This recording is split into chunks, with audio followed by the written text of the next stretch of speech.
Halo, perkenalkan nama saya Joshua Emmanuel Prawiro, saya dari Fakultas International Business Management. Pada kesempatan kali ini, saya akan menjelaskan tentang bagaimana cara mengatasi korupsi dan suap yang terjadi di Indonesia, serta solusi yang saya berikan. Yang kedua, saya akan membahas tentang masalah etika yang terjadi di Indonesia karena pengaruh globalisasi. Oke, kita masuk pada poin yang pertama. Poin yang pertama, di sini saya akan menjelaskan bagaimana solusi yang tepat dalam menghadapi korupsi dan suap. Pengertian korupsi itu sendiri, menurut Kamus Besar Bahasa Indonesia adalah penyelewengan atau penyalahgunaan uang negara, perusahaan atau organisasi atau yayasan, dan lain sebagainya untuk keuntungan pribadi atau orang lain. Sementara itu, menurut hukum Indonesia, pengertian korupsi adalah perbuatan melawan hukum dengan maksud memperkaya diri sendiri ataupun orang lain, baik perorangan maupun korporasi yang dapat merugikan keuangan negara atau perekonomian negara. Oke, di Indonesia sendiri, prosesi hukum para koruptor di Indonesia masih kurang tegas menurut saya, sehingga mereka dapat meloloskan diri mereka dari sengketa dan tuduhan proses hukum dengan mudahnya. Para koruptor ini berlindung di balik tameng institusi pengacara-pengacara dan sistem pengadilan yang mendukung para koruptor. Andaikan tertangkap pun, konsekuensinya atas tindakan hanya sebatas 1-2 tahun. Kemudian mereka mampu kembali menduduki posisi penting dalam pemerintahan. Sebagai solusi langsung dari masalah berakar ini, muncullah ide dari saya akan hukuman mati sebagai sanksi dari tindakan korupsi. Jadi solusi yang dapat saya berikan adalah terhadap para koruptor yang ada di Indonesia adalah memberikan hukuman mati. Memang dapat menimbulkan berbagai konflik karena tidak berkemanusiaan.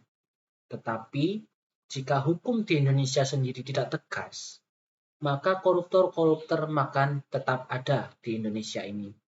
Sehingga solusi yang paling tepat adalah memberikan hukuman yang tegas bagi mereka. Lalu, saya akan menjelaskan bagaimana masalah etika yang ada di Indonesia saat ini. Masalah sosial itu adalah sesuatu hal yang timbul di masyarakat dan harus dicari solusi permasalahannya. Permasalahan yang timbul di masyarakat begitu kompleks dan muncul di berbagai sektor kehidupan bermasyarakat. Oke, di sini saya mengutip menurut Sujono Sukanto, masalah sosial yaitu suatu ketidaksesuaian antara unsur-unsur kebudayaan atau masyarakat yang membahayakan kehidupan kelompok sosial. Di sini saya juga mengutip dari Vincent Parillo dalam Sutomo. Masalah sosial merupakan masalah yang bertahan untuk suatu periode waktu tertentu, suatu kondisi yang dianggap sebagai masalah sosial namun hanya terjadi dalam waktu singkat dan menghilangkan bukan termasuk masalah sosial.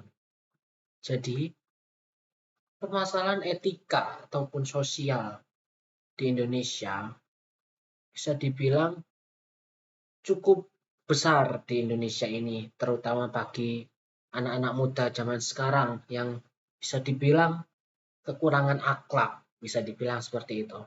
Oke, upaya atau solusi yang dapat saya berikan berhubung dengan waktunya yang sangat singkat, saya akan menjelaskan secara singkat saja. Upaya yang akan saya berikan adalah memberikan pengetahuan moral ataupun etika ketika mereka belajar di sekolah mereka. Hal ini sangat kekurangan sekali menurut saya di Indonesia. Menurut pengetahuan saya, pengalaman saya, di sekolah dasar, SMP, dan SMA, terutama sekolah negeri, pengajaran atau pengetahuan tentang akhlak atau moral itu sangat kurang. Sehingga menurut saya, solusi yang tepat adalah memberikan pengetahuan akhlak sejak dini pada anak-anak zaman sekarang. Dan jangan hanya dibiarkan begitu saja karena pengaruh globalisasi, pengaruh dari luar negeri juga seperti itu. Anak-anak dibiarkan untuk melakukan apapun yang mereka inginkan, apapun yang mereka sukai, sehingga itu berdampak buruk bagi mereka, berdampak buruk pada etika mereka. Sehingga solusi yang dapat saya berikan adalah mengembalikan lagi etika yang baik di Indonesia sebelum terjadi globalisasi. Demikian presentasi yang dapat saya berikan. Semoga dapat berkenan bagi para dosen yang sedang mengajar saat ini. Terima kasih dan sampai jumpa.